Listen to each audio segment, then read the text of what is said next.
Here we go. I'm excited to cry. I don't think you're ready. I am. I think I am. Here we go. Although the winning of the cups and the money was a big event in my life, it didn't change my hunting any. I was out after the ringtails every night. I had been hunting the river bottoms hard for about 3 weeks. On that night, I decided to go back to the Cyclone Timber Country. I had barely reached the hunting ground when my dog struck a trail. Old Dan opened up first. They struck the trail on a ridge and then dropped down into a deep canyon on the other side and broke out into some flats. I could tell that the scent was hot from their steady bawling. 3 times they treed the animal. Every time I came close to the tree, the animal would jump and the race would be on. After a while, I knew it wasn't a coon. I decided it was a bobcat. I didn't like to have my dogs tree the big cats, for their fur wasn't any good, and all I could expect was 2 cut-up hounds.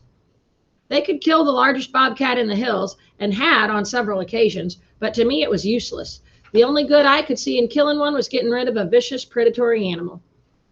The 4th time they treed, they were on top of a mountain. After the long chase, I figured the animal was winded and would stay in the tree. In a trot, I started to them. As I neared the tree, Little Ann came to me, reared up, and whined. By her actions, I knew something was wrong. I stopped. In the moonlight, I could see Old Dan sitting on his haunches, staring up at the tree and bawling. The tree had lots of dead leaves on it. I knew it was a large white oak because it is one of the last trees in the mountains to lose its leaves. Old Dan kept bawling. Then he did something he had never done before. For seconds, his deep voice was still, and silence settled over the mountains. My eyes wandered from the tree to him. His lips were curled back, and he snarled as he stared into the dark foliage of the tree. His teeth gleamed white in the moonlight. The hair on his neck and along his back stood on end. A low, deep, rumbling growl rolled from his throat. I was scared, and I called to him. I wanted to get away from there. Again I called, but it was no use. He wouldn't leave the tree, for in his veins flowed the breeded blood of a hunting hound. In his fighting heart, there was no fear. I sat the lantern down and tightened my grip on the handle of the axe. Slowly, I started walking toward him. I thought, if I can get close enough to him, I can grab his collar.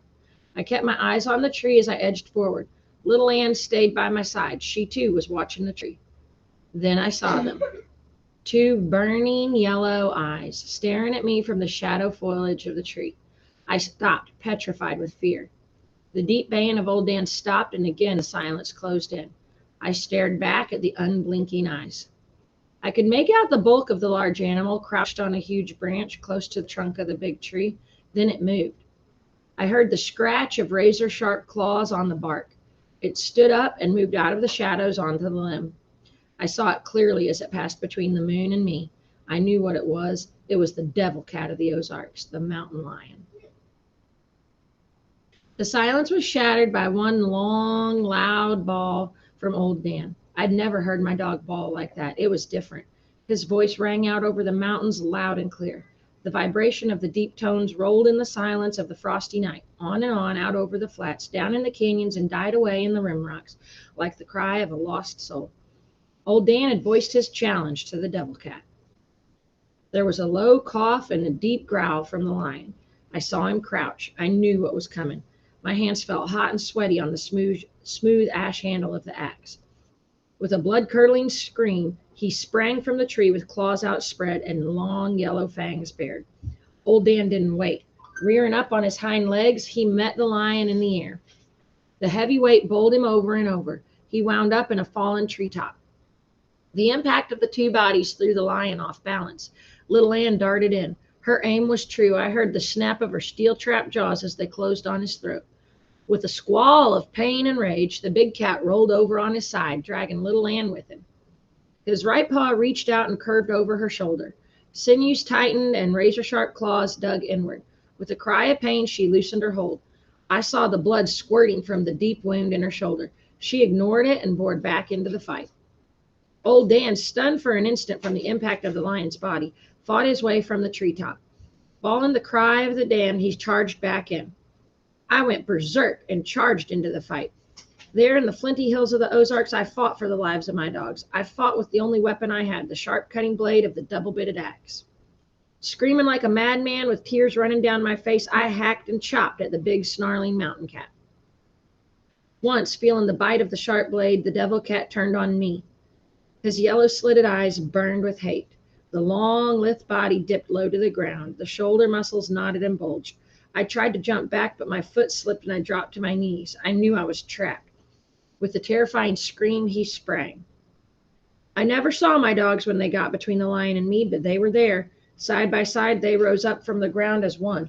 They sailed straight into those jaws of death, their small red bodies taking the ripping, slashing claws meant for me. I screamed and charged back into the fight, swinging my axe, but I was careful not to hit one of my dogs. The battle raged on and on, down the side of the mountain, over huckleberry bushes, fallen logs, and rocks. It was a rolling, tumbling mass of fighting fury. I was in the middle of it all, falling, screaming, crying, and hacking away at every opportunity. I had cut the big cat several times. Blood showed red on the bit of the axe, but as yet I had not gotten in a fatal lick. I knew it had to be soon, for my dogs were no match against the razor-sharp claws and the long yellow fangs. The screams of the big cat and the deep bellowing voices of my dogs echoed through the mountains as if the demons of hell had been turned loose. Down the side of the mountain, the terrible fight went on, down to the very bottom of the canyon. The big cat had old Dan by the throat. I knew he was seeking to cut the all-important vein, the jugular. At the pitiful bawl of old Dan, little Ann, throwing caution to the wind, ran in and sank her teeth in the lion's tough neck. With her claws digging into the mountain soil, she braced herself and started pulling. The muscles in her small legs knotted and quivered. She was trying hard to pull the devil cat's fangs from the throat of old Dan. In the rays of the bright Ozark moon, I could see clearly. For an instant, I saw the broad back of the big cat. I saw the knotty bulge of his steel-bound muscle, the piston-like jerk of the deadly hind claws, trying for the downward stroke that could disembowel a dog. That means like rip his guts out. Raising the axe high over my head, I brought it down with all the strength in my body. My aim was true. Behind the shoulders and the broad, muscular back, the heavy blade sank with a sickening sound. The keen edge cleaved through the tough skin. It seemed to hiss as it sliced its way through bone and gristle. I left the axe where it was, sunk to the eye in the back of the devil cat. He loosened his hold on the throat of old Dan. With a scream of pain, he reared up on his hind legs and started pawing the air. Little Ann dangled from his neck, still holding on. Her eyes were shut tight and her small feet were digging and clawing at the body. Old Dan, spewing blood from a dozen wounds, leaped high in the air. His long red body sailed in between the outspread paws of the lion.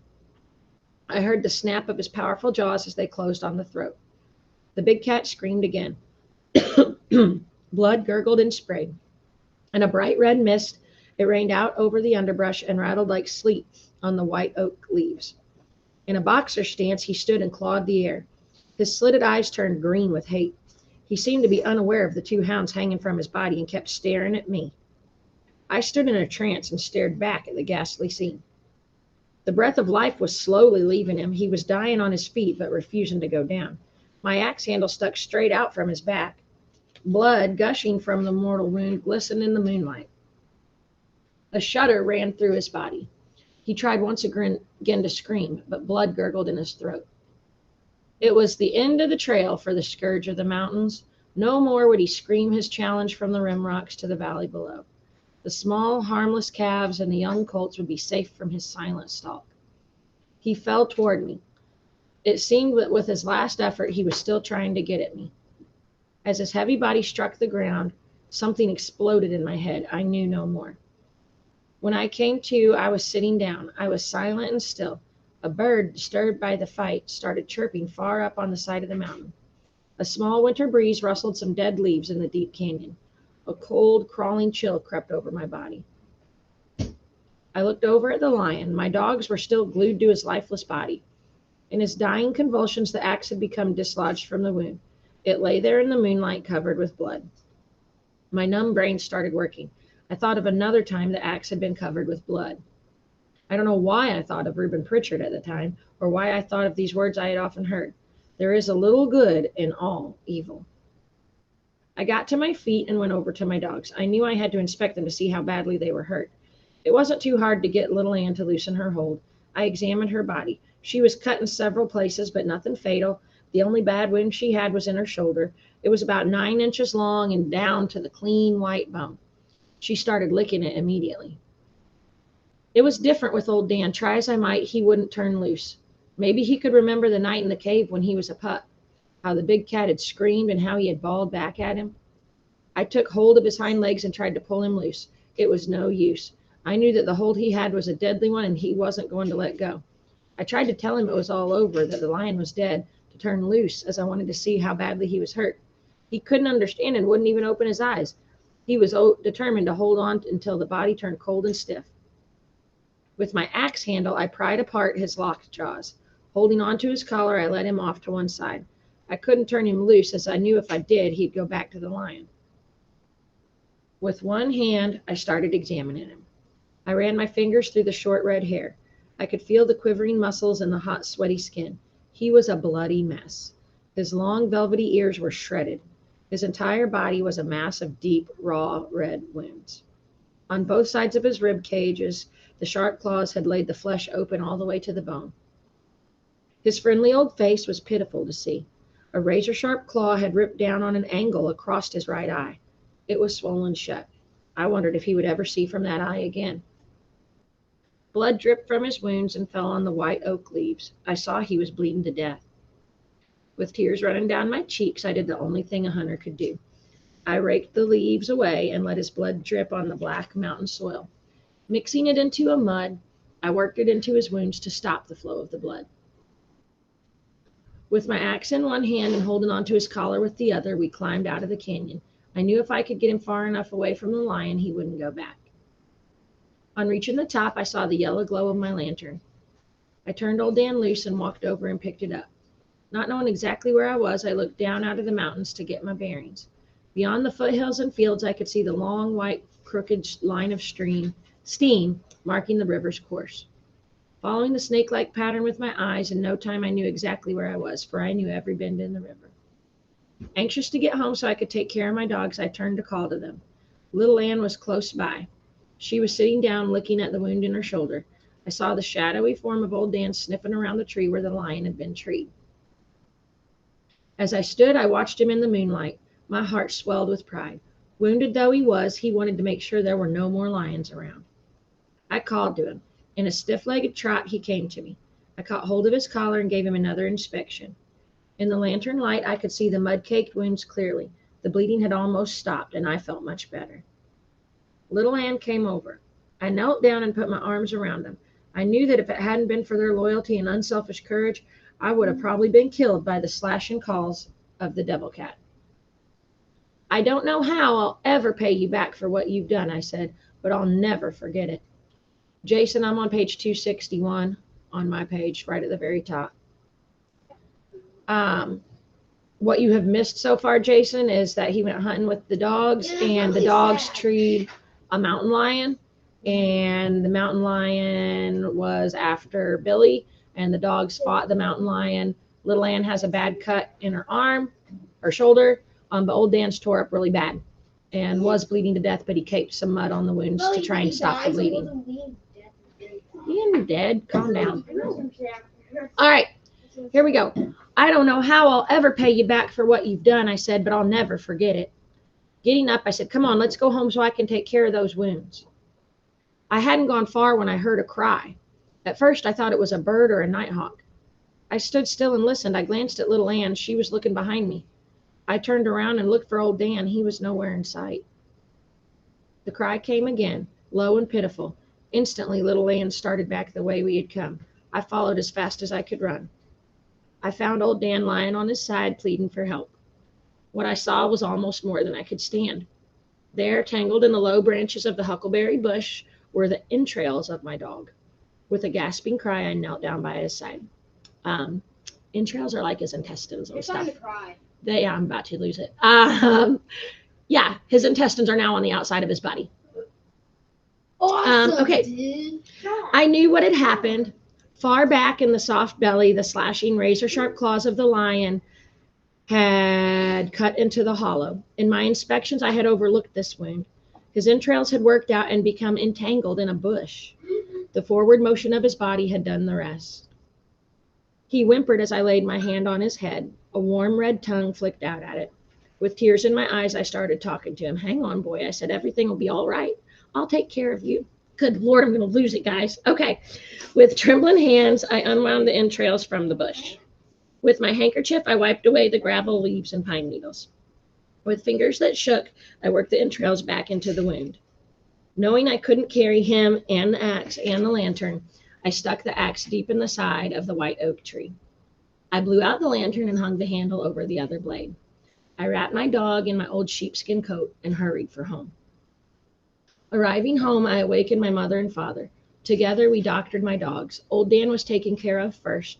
Very gently, Mama worked the entrails out and in a pan of warm, soapy water, washed them clean of the pine needles, leaves, and grit. If I only knew what I was doing, Mama said as she worked, I'd feel better. With gentle hands, she worked the entrails back through the opening. The wound was sewn up and bandaged with a clean white cloth. Little Ann wasn't hard to doctor. I held her head while Mama cleaned the wounds with peroxide. Feeling the bite of the strong liquid, she whined and licked at my hands. It's all right, little girl, he said. You'll be well in no time. I opened the door and watched her as she limped off to the doghouse. Hearing a whimper, I turned around. There in the doorway to the room stood my sisters. I could tell by the looks on their faces that they had been watching for some time. They looked pitiful standing there in their long white gowns. I felt sorry for them. Will little Ann be all right? My oldest sister asked. Yes, I said, she'll be all right. She only had one bad wound, and we've taken care of it. Old Dan's hurt bad, isn't he? She said. I nodded my head. How bad is it? She asked. It's bad, I said. He was cut wide open. They all started crying. Now here, Mama said, going over. You girls get back in bed. You'll take a death of cold being up like this in your bare feet. Mommy, the little one said, God won't let old Dan die, will he? I don't think so, honey, Mama said. Now off to bed. They turned and walked slowly back to their room. The way your dogs are cut up, Papa said, it must have been a terrible fight. It was, Papa. I said, I never saw anything like it. Little Ann wouldn't have fought the lion if it hadn't been for old Dan. All she was doing was helping him, but he wouldn't quit. He just stayed right in there till the end. I even had to pry his jaws loose from the old lion's throat after the lion was dead. Glancing at old Dan, Papa said, in his blood, Billy, he's a hunting hound, and he's the best one I ever saw. He only has two loves, you and hunting. That's all he knows. If it hadn't been for them, Papa, I said, I probably wouldn't be here now. What do you mean? Mama said, you wouldn't be here now. I told them how the lion had leaped at me and how my dogs had gotten between me and them. They were so close together, I said, when they came up off the ground, they looked just like one. There was a moaning sigh from Mama. She covered her face with her hands and started crying.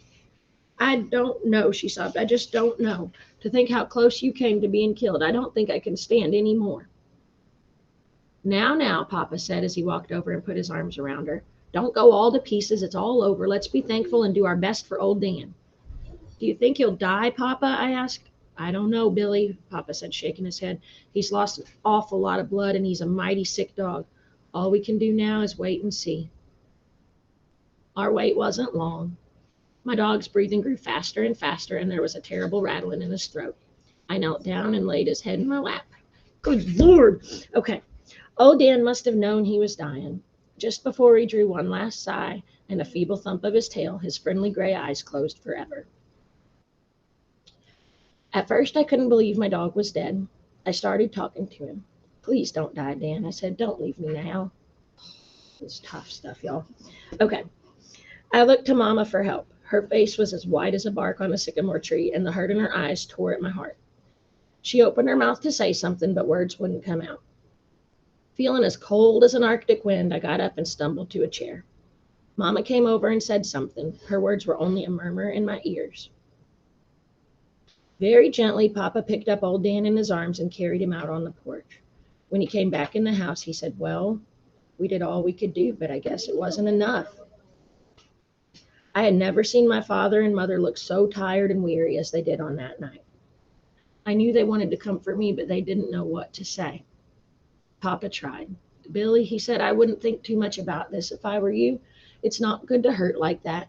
I believe I'd just try to forget it. Besides, you still have little Ann. I wasn't even thinking about little Ann at that moment. I knew she was all right. Sean? I don't think the red fern was always red. You don't think what? I don't think the red fern was always red. You don't think the red fern was always red? Yeah. You think it's blood? Yeah. We'll see. It's the blood of old Dan. The blood of old Dan? Maybe. All right, let's keep going. I wasn't even thinking about little Ann at that moment. I knew she was all right.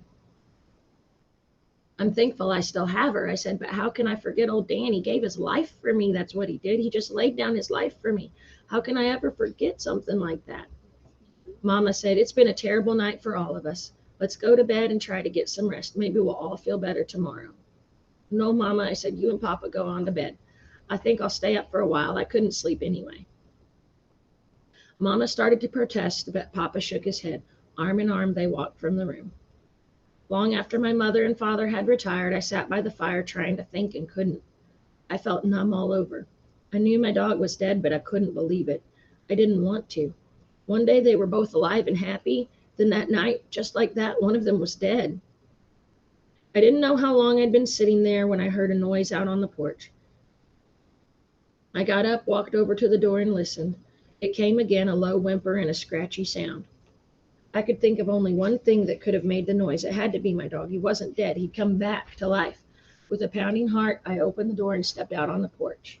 What I saw was more than I could stand. The noise I had heard had been made for little Ann. All her life she had slept by old Dan's side, and although he was dead, she had left the doghouse, had come back to the porch, and snuggled up close to his side. Yeah, Jason. Did you raise your hand, bud? No. I accidentally did. Okay. She looked up at me and whimpered. I couldn't stand it. I didn't know I was running until I tripped and fell. I got to my feet and ran on, down through our fields of shocked corn until I fell face down on the river's bank. There in the gray shadows of the breaking dawn, I cried until I could cry no more. The churning of gray squirrels in the bright morning sun told me it was daylight. I got to my feet and walked back to the house. Coming up through our barn lot, I saw my father feeding our stock. He came over and said, breakfast is about ready. I don't want any breakfast, Papa. I said, I'm not hungry and I have a job to do. I have to bury my dog. I tell you what, he said, I'm not going to be very busy today, so let's have a good breakfast and then I'll help you. No, Papa, I said, I'll take care of it.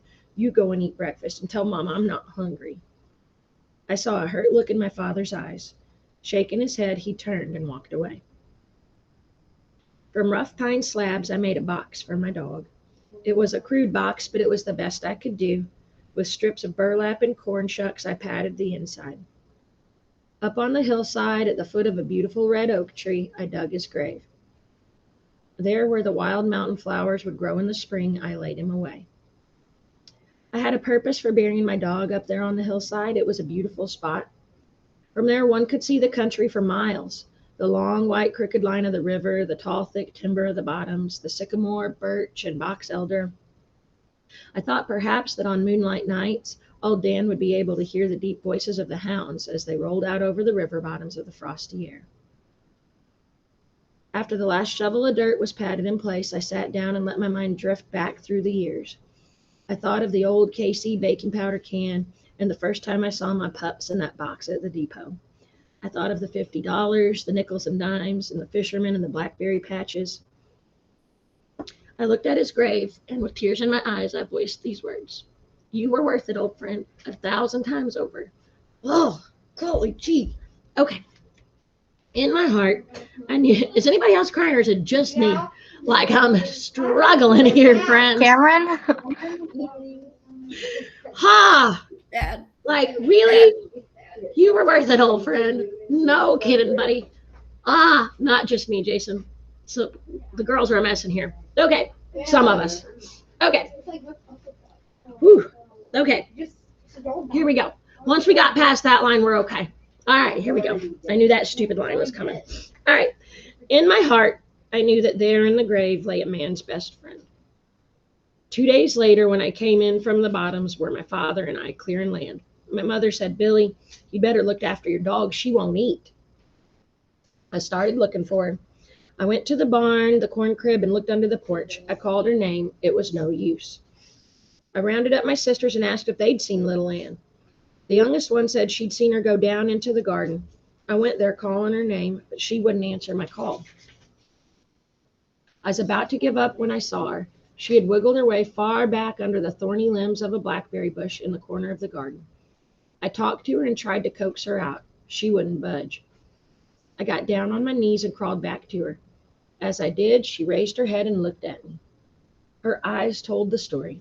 They weren't the soft gray eyes I had looked into so many times. They were dull and cloudy. There was no fire, no life. I couldn't understand. Why is little Ann so different?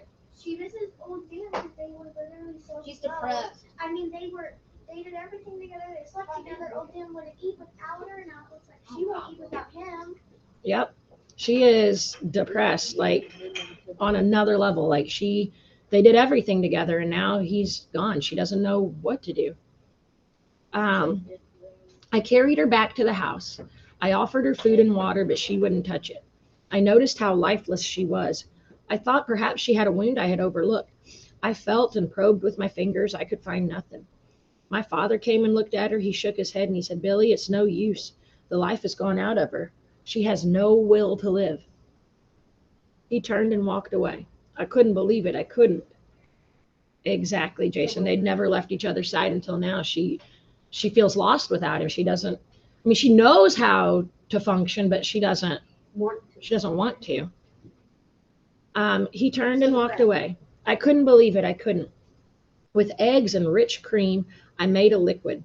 I pried her mouth open and poured it down. She responded to nothing I did. I carried her to the porch and laid her in the same place I had laid the body of old Dan. I covered her with gunny sacks. All through the night, I would get up and check on her. Next morning, I took warm, fresh milk, and again I opened her mouth and fed her. It was a miserable day for me. At noon, it was the same. My little dog had just given up. There was no will to live. That evening, when I came in from the fields, she was gone. I hurried to my mother. Mama told me she had seen her go up the hollow from the house, so weak she could hardly stand. Mama watched her until she'd disappeared in the timber. I hurried up the hollow, calling her name. I called and called. I went up to the head of it, still calling her name and praying she'd come to me. I climbed out onto the flats, looking, searching, and calling. It was no use. My dog was gone. I had a thought, a ray of hope. I just knew I'd find her at the grave of old Dan, and I hurried there. I found her lying on her stomach, her hind legs stretched out straight, and her front feet folded back under her chest. She had laid her head on his grave. I saw the trail where she had dragged herself through the leaves. The way she lay there, I thought she was alive. I called her name. She made no movement. With the last ounce of strength in her body, she had dragged herself to the grave of old Dan. Oh, crap. Kneeling down by her side, I reached out and touched her.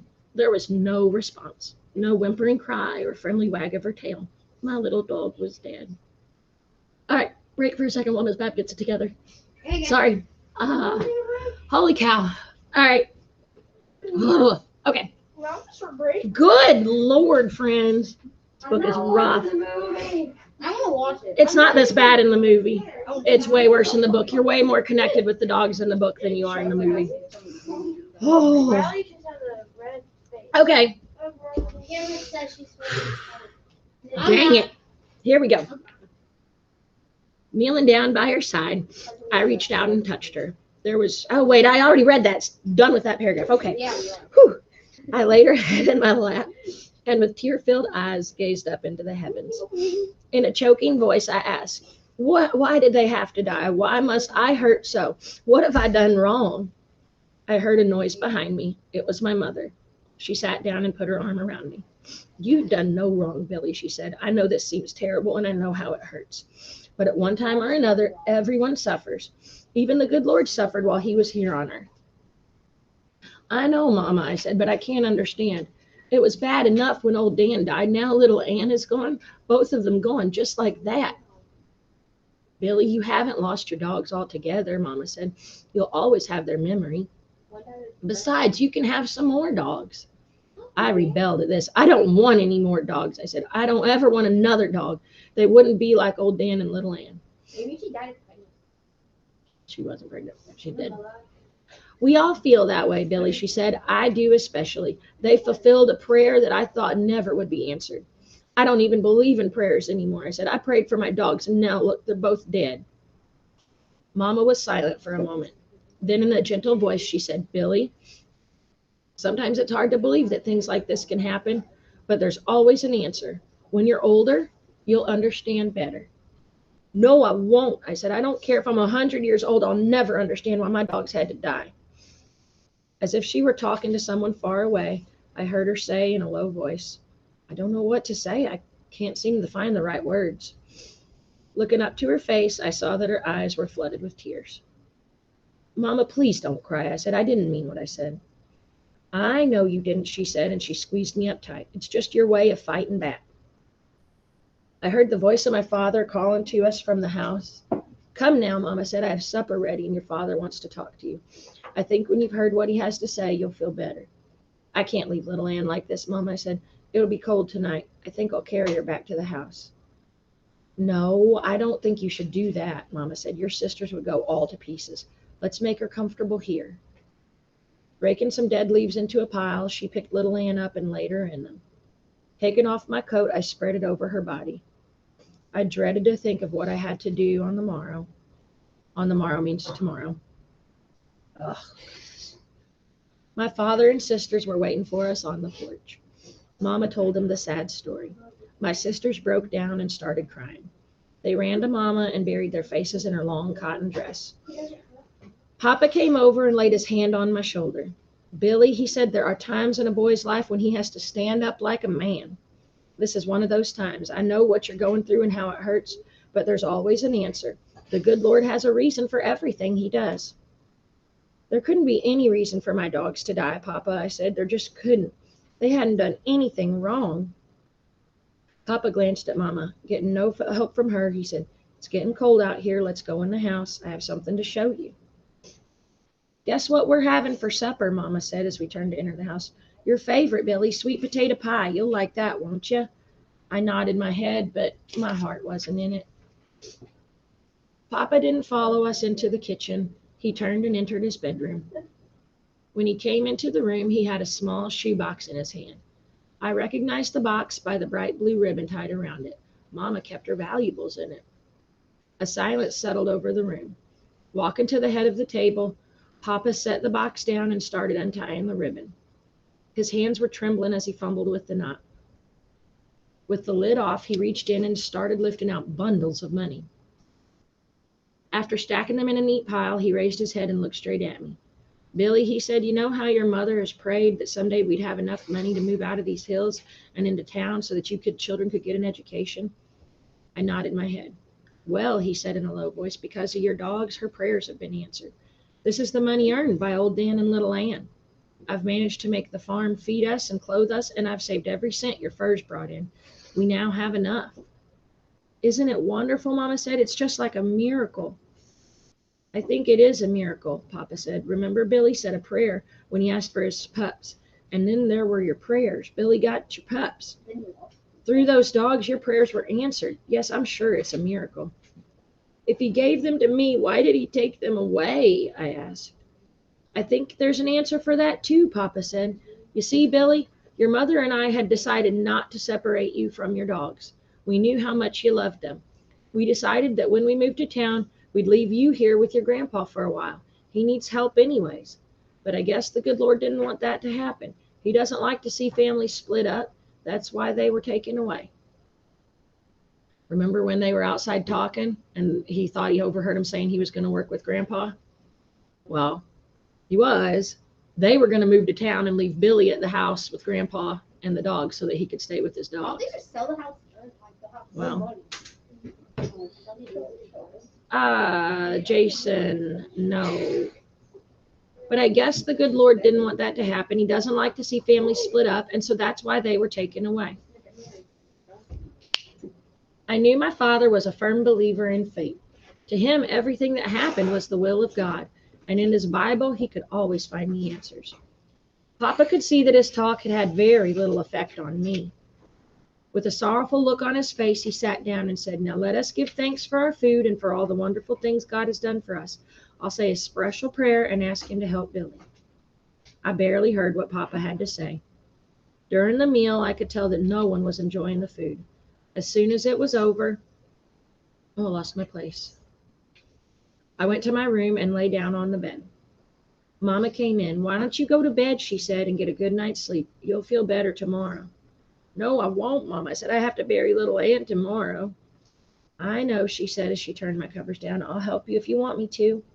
No, Mom, I said, I don't want anyone to help. I'd rather do it all by myself.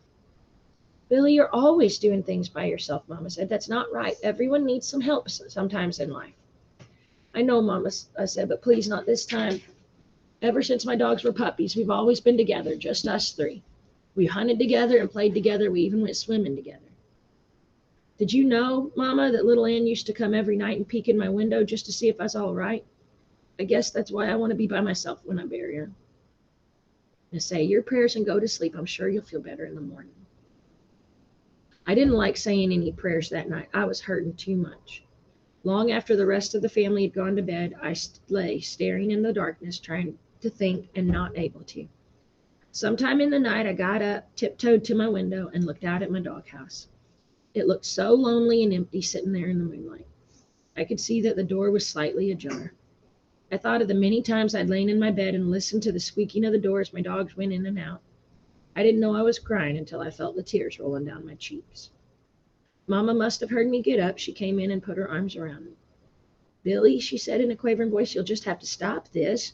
You're going to make yourself sick, and I don't think I can stand any more of it. I can't, Mama, I said. It just hurts so much. I just can't. I don't want you to feel bad just because I do. I can't help it, Billy, she said. Come now and get back in bed. I'm afraid you'll catch a cold. After she had tucked me in, she sat on the bed for a while.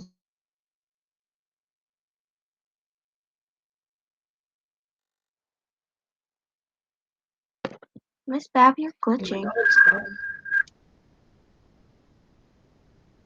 Really bad.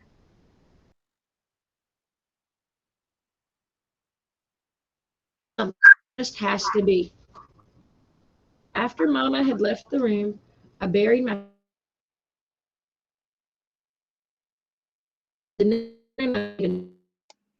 Miss Bab, you're glitching really bad. pine boards caused the knot in my throat.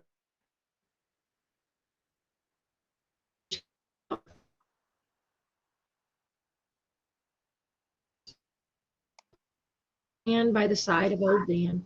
I knew that was where she wanted to be.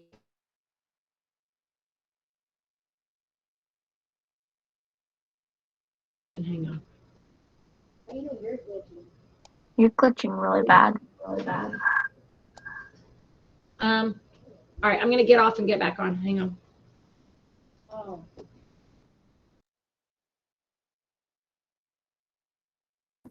Are we doing the chapter 22?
All right. Hopefully we're back. Can you hear me now? Yeah, where we left off was I can't help it, Billy. I can't help it, Billy. Okay, I got to rewind. I'm at the bottom of page 274 on my book. I'm back a couple paragraphs from where we stopped. I can't help it, Billy, she said. Come now and get back in bed. I'm afraid you'll catch cold. After she tucked me in, she sat on the bed for a while. As if she were talking to the darkness, I heard her say, if only there were some way I could help, something I could do. No one can help, Mama. I said, no one can bring my dogs back. I know, she said as she got up to leave the room, but there must be something. There just has to be. After Mama had left the room, I buried my face in my pillow and cried myself to sleep. The next morning, I made another box. It was smaller than the first one. Each nail I drove into the rough pine boards caused the knot in my throat to get bigger and bigger. I had to back up because the virtual kids couldn't hear me. The next, my sisters came to help.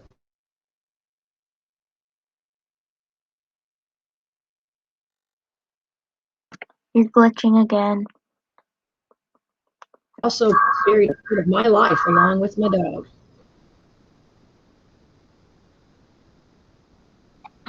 Yeah, you're glitching. Maybe restart your Chrome or your computer. I carved their names deep into its red surface.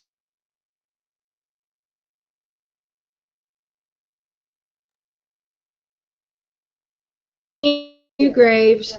I tried hard to understand some of the things my father had told me.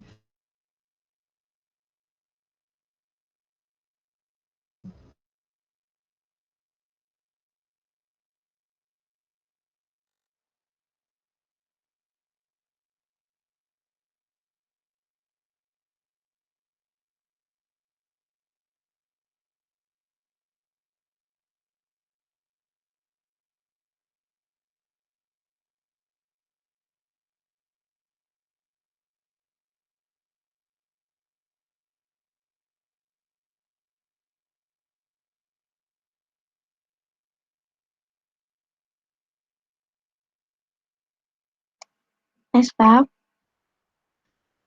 you're glitching very bad. Yeah, I haven't heard her in a while yet. Yeah.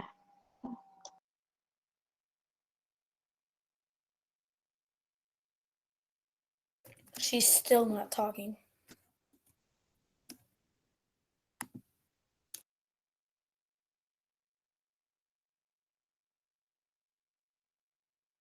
And there she goes.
All right, we're back.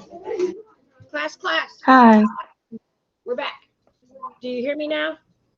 Yes. You might Okay. glitch again. Right. Did you restart your computer? Yeah, I completely restarted the computer, so hopefully we're Okay. better. Now we're at My Sisters Came to Help. Way back at My Sisters Came to Help. Oh, okay. Yeah, Golly, you we'd were already finished glitching that. a lot. All right. My sisters came to help. They stood it for a while, then with tears streaming, they ran for the house. I buried little Ann by the side of old Dan. I knew that was where she wanted to be. I also buried a part of my life, along with my dog. Remembering a sandstone ledge I had seen while prowling the woods, I went there. I picked out a nice stone and carried it back to the graves. Then, with painstaking care, I carved their names deep into the red surface. As I stood looking at the two graves, I tried hard to understand some of the things my father told me, but I couldn't. I was still hurting and still had that empty feeling. I went to Mama and had a talk with her. Mama, I asked, do you think God made a heaven for all good dogs? Yeah, she said, I'm sure he did. Do you think he made a place for dogs to hunt? You know, just like we have here in our place, with mountains and sycamore trees, rivers and cornfields and old rail fences. Do you think he did? From what I've read in the good book, Billy, he put far more things up there than we have here. Yes, I'm sure he did. I was thinking this over when Mama came up to me and started tucking my shirt in. Do you feel better now? She asked. It still hurts, Mama, I said as I buried my face in her dress, but I do feel a little better. I'm glad, she said as she patted my head. I don't like to see my little boy hurt like this. Chapter 20. Yay! The following spring, we left the Ozarks. The day we moved, I thought everyone would be sad, but it was just the opposite. Mama seemed to be the happiest one of all. I could hear her laughing and joking with my sisters as they packed things. She had a glow in her eyes I had never seen before, and it made me feel good. I even noticed a change in Papa. He didn't have that whipped look on his face anymore. He was in high spirits as we carried the furniture out to our wagon. After the last item was stored in the wagon, Papa helped Mama to the spring seat, and we were ready to go. Papa, would you mind waiting a few minutes? I asked. I'd like to say goodbye to my dogs. Sure, he said, smiling. We have plenty of time. Go right ahead. Nearing the graves, I saw something different. It looked like a wild bush had grown up and practically covered the two little mounds.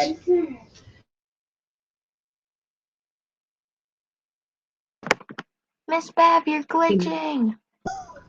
I was enough to see what it was. I sucked in a mouthful of air and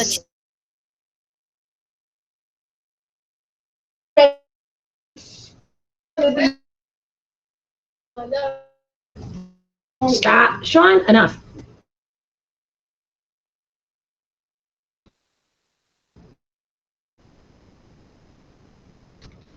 What?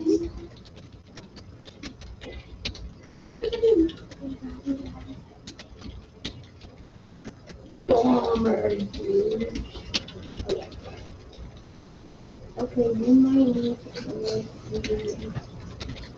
You're good now. Kind of glitchy, but we can kind of hear you.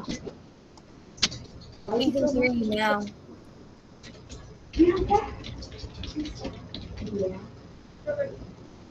Okay. All right. Do. When I walked up close enough to see what it was, I sucked in a mouthful of air and stopped. I couldn't believe what I was seeing. There between the graves, a beautiful red fern had sprung up from the rich mountain soil. It was fully 2 feet tall, and its long red leaves had reached out in rainbow arches curved over the graves of my dogs. I had heard the old Indian legend about the red fern, how a little Indian boy and girl were lost in a blizzard and had frozen to death. In the spring, when they were found, a beautiful red fern had grown up between their two bodies. The story went on to say that only an angel could plant the seeds of a red fern, and that they never died. Where one grew, that spot was sacred.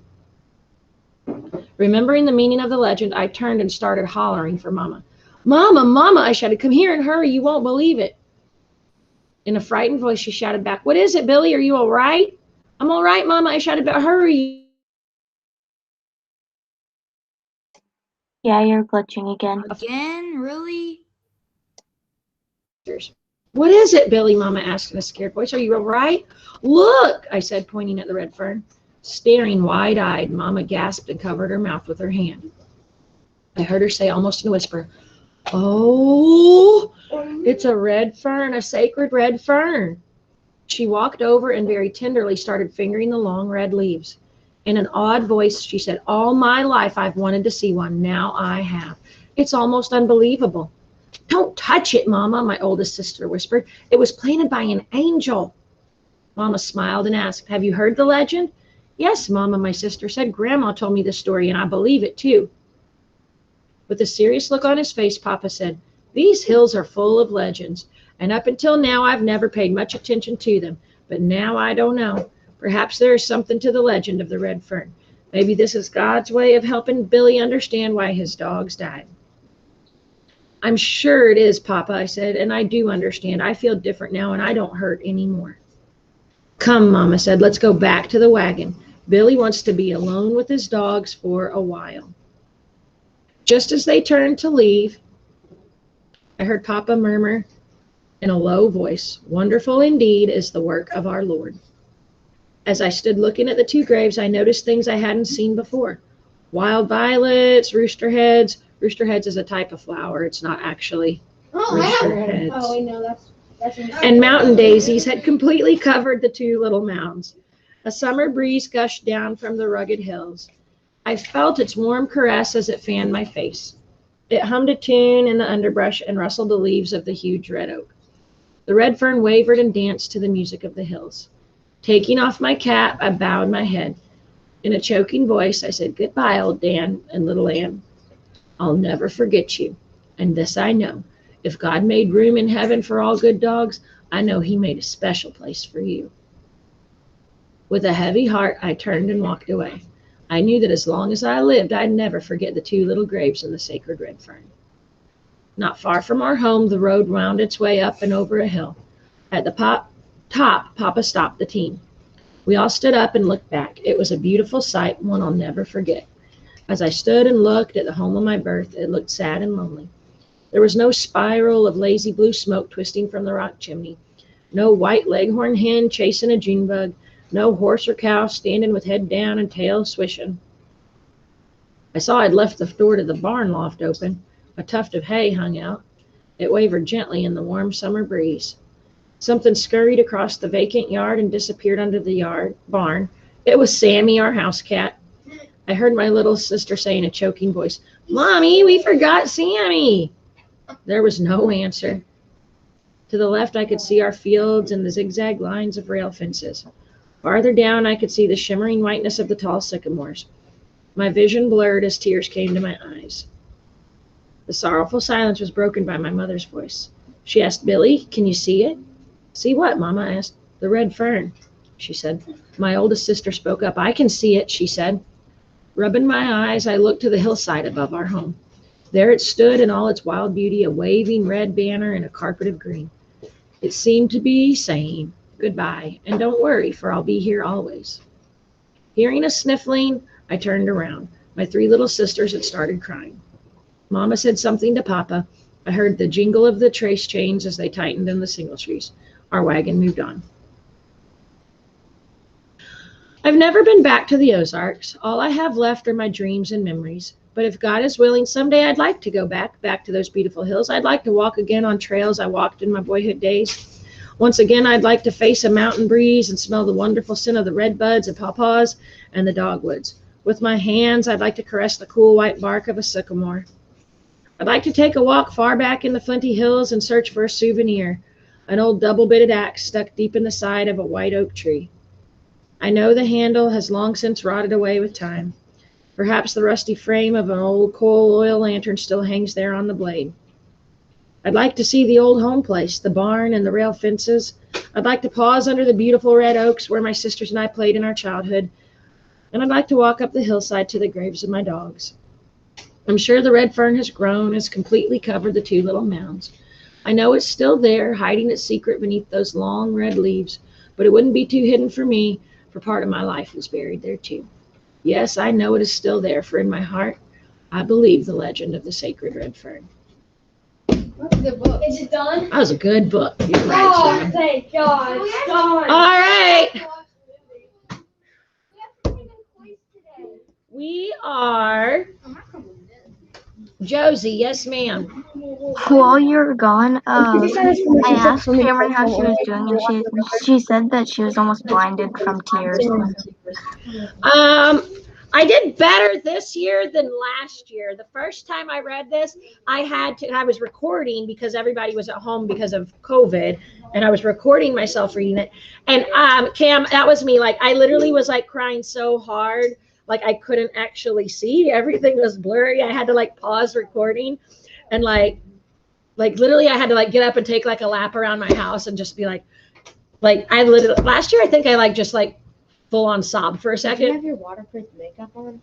Do I have waterproof makeup on? You bet I do today because I knew this was coming. Yeah, It wasn't planned ahead, yo. Yes. No, I knew I would get choked up. I thought I'd do better than I did, but that's okay. It's okay to have feelings and emotions. Like this, that's what tells you this was a good book. Like we were emotionally like invested, right? Like we cared about these characters. Those of you that didn't cry doesn't mean you didn't care, but even Sean was like, that was a good book. You bet your booties it was a good book, friends. Josie. Making jokes the whole time. Josie raised her hand and left. What? I clicked the wrong button.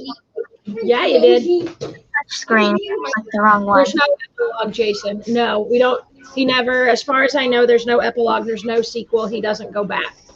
I know, right? I kind of want him to go back as an old man and see. I'm sure it would make me cry.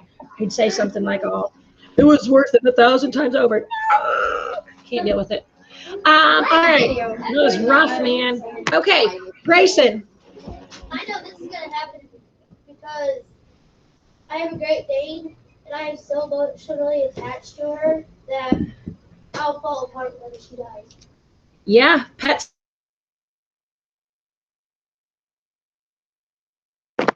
You're glitching. Years and it died.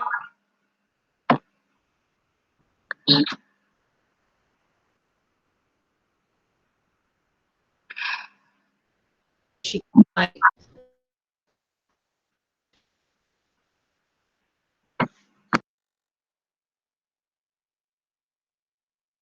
me and her in the room, and I just bawled and bawled. It was awful.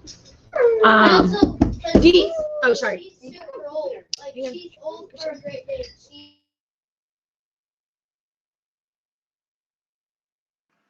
Miss Bab, you're glitching really bad again. Take AR test really.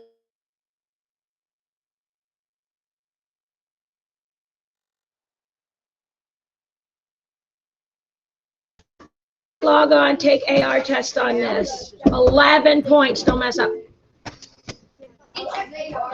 I know. Well, Jason, you got to see Miss Bab cry and tear up today. Yes, Jason. Why are we talking? So, Yes, they are. Josie, go so ahead. I have two things. One, why haven't we done anything on the author? We normally always do a bunch of different things like writing about them. Oh, dang it, you're glitching really bad.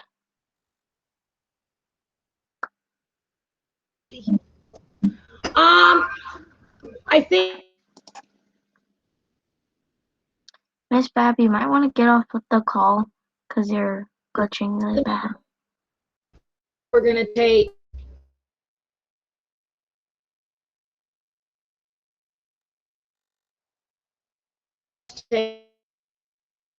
a theme / plot diagram that you're gonna fill out. Am I glitching? Miss Okay. Bab. Sophie. So what I was gonna say was that whenever it said a boy and a girl got lost in like a blizzard, it reminds me of whenever Little and Little Dan got lost in a blizzard. Yep, it did. I'm thinking that's what it means. Sophie just You might want to get off the call and get back on. Yeah, I'm gonna stop record.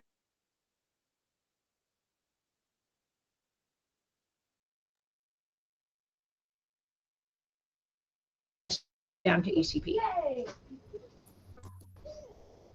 Yes, Lillers.